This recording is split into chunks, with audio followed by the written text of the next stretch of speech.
Cette émission vous est présentée par CIH Bank.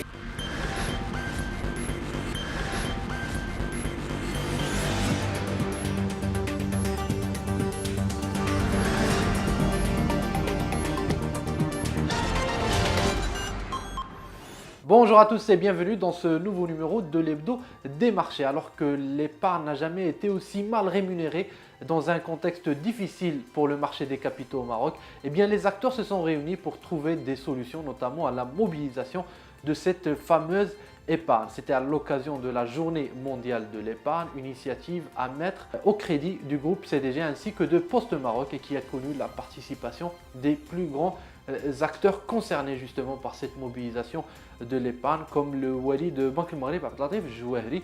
On en parle dans ce nouveau numéro. شتي هاد البنكه ديالكم تقامت عليا غاليه هاد العام. لا لا انت اللي غاليه عندنا، داكشي علاش تفكرناك بواحد الكادو كيعجب كاع السيدات. وريطه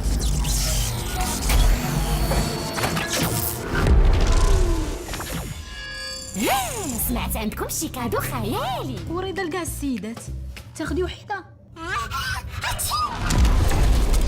مالك ياك ما الرجيك من الورد؟ لا الرجيك من لي فري بانكير. داكشي علاش غادي نحل كونت في CIH بانك. عندهم البنكه فابور ولجميع السيدات. حصريا مع CIH بانك وكلوب سيداتي، البنكة بالمجان لجميع السيدات مدى الحياة. وزيادة على هادشي كتستافدوا من خدمة سيداتي اسيستانس في حالة عطب في سيارتكم.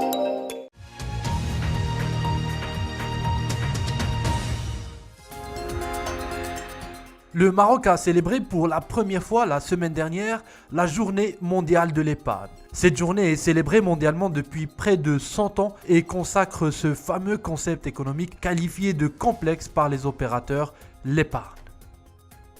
Deux plaques tournantes de l'épargne nationale, le groupe CDG et le groupe Poste Maroc, sont à l'initiative de cette journée. Abdelatif Zrnoun, directeur général du groupe CDG, revient sur les objectifs de cette journée.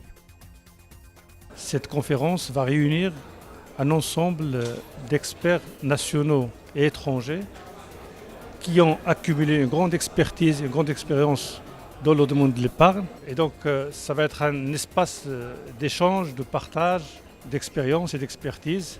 Et cette rencontre va déboucher certainement sur des recommandations et des orientations qui viseront essentiellement la nécessité de sensibiliser, d'informer, de sensibiliser et de mobiliser plus d'épargne. On le disait en introduction, l'épargne institutionnelle n'a jamais été aussi mal rémunérée à cause d'un contexte particulièrement peu rentable sur les différents marchés des capitaux au Maroc.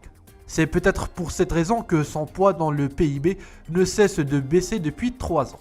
Intervenant à l'ouverture de cette journée, le Wali de Banque Maghreb Abdelatif Jouahri n'a pas manqué de rappeler les insuffisances structurelles dont souffre la mobilisation de l'épargne, particulièrement l'épargne financière au Maroc.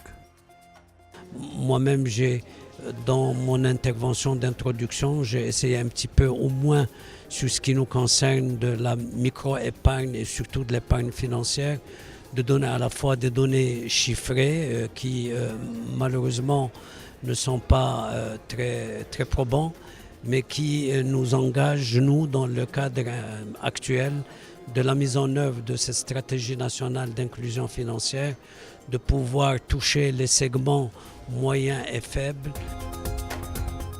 Pour Jouahri, plusieurs freins historiques empêchent la mobilisation de l'épargne financière et plus particulièrement celle des ménages. Selon lui, bien qu'elle représente 14% du revenu disponible brut, un chiffre qui peut paraître en apparence élevé par rapport à des économies comparables, bien cela reste à nuancer. Effectivement, ce chiffre est gonflé, si l'on peut dire, par les transferts des MRE et d'autres éléments qui peuvent faire apparaître ce chiffre plutôt élevé. Ces freins, Jouahri les résume dans le manque d'éducation financière, la faiblesse des emplois rémunérés au Maroc et des phénomènes plus culturels qui favorisent une épargne autre que financière. Un chiffre, 90% de l'épargne nationale est placée dans des actifs de type immobilier ou foncier. Comment dès lors s'en sortir? Pour le Wali de Banque Maghreb et pour les autres parties prenantes à cette journée, il faut poursuivre les différentes mesures lancées pour l'éducation financière et sur lesquelles la Banque centrale est extrêmement active aux côtés des autres opérateurs comme la CDG et le groupe Poste Maroc. Le Wali de Banque Maghrib estime également que le chantier du paiement mobile, prévu selon lui pour novembre courant, et l'ouverture de la collecte des dépôts aux établissements de paiement autres que bancaires permettront de stimuler et canaliser la petite épargne. La microassurance et le microcrédit contribueront tout autant à cet objectif. Même sur l'épargne financière bancarisée, Jouhari précise que 80% des ménages placent leur liquidité dans des produits à faible risque et liquides. Ceci reste incompatible avec les objectifs de financement à long terme de l'économie. Au-delà de l'épargne des ménages, le groupe CDG, lui, se positionne structurellement sur l'épargne institutionnelle. Son directeur général Abdelatif Zrnoun a d'ailleurs précisé qu'à l'horizon 2022, le groupe veut renforcer son rôle dans l'épargne et la prévoyance. L'inclusion financière est, à ses yeux, une composante de l'inclusion sociale. De ce fait, les caisses d'épargne et les banques de détail participent au développement régional en proposant des services efficients et efficaces tout en se mobilisant pour l'éducation financière. Selon lui, et ce sera le mot de la fin, il faut se mobiliser car il y va des objectifs de développement du royaume. Malgré cela, Zrnoun fait le constat amer que l'épargne nationale a connu un certain tassement autour de 27% du PIB. Elle n'est guère suffisante pour répondre aux besoins de financement de l'économie. Le constat est là et il est amer. La machine de l'épargne est structurellement grippée et il faudra compter sur quelques générations pour pouvoir la lancer véritablement au Maroc. Voilà, mesdames, messieurs, ce numéro de l'hebdo des marchés est fini. Je vous donne rendez-vous lundi prochain pour un nouveau numéro. Et d'ici là, ne l'oubliez pas, l'actualité se poursuit au quotidien sur Bourse News. À bientôt.